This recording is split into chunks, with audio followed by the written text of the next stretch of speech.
Parents, did you know that Australia is the first country to ban social media access to children under the age of 16, and this starts on December 10, 2025. This includes TikTok, Instagram, Facebook, YouTube, Snapchat, Reddit, Twitch, X, and more. They did this to protect children's mental health from addictive algorithms, harmful content. And honestly, if you ask teachers, psychologists, psychiatrists, pediatricians, developmental pediatricians, what is the number one problem when parents come to them with issues of behavior, shortness of attention, focus, and school problems? The number one problem is usually gadget use.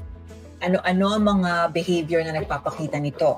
Tantrums when you remove the gadget, irritability, failing grades, and number one, emotional dysregulation o yung hindi nila pag-control ng kanilang mga emosyon. Some will say, pero dapat, di ba, Teacher Tina, decision na to ng parents.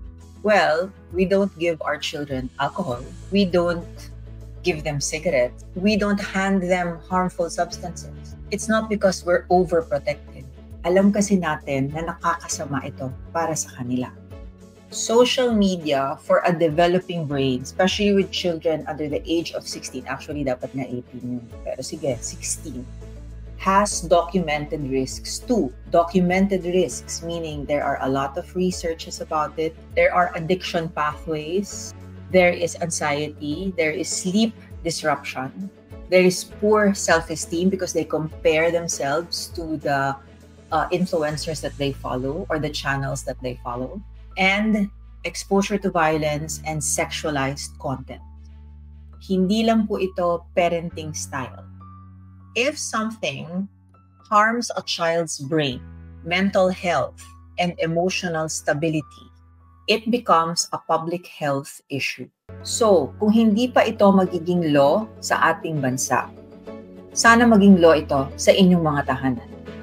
Are we protecting our kids the way we are protecting them from other harms, like other physical harms? Sometimes we think the physical environment is more dangerous, but actually, the online environment is more dangerous for our children if it is not managed well. So let's rethink our digital habits, the digital habits of our family, and create a safer space for all Filipino children.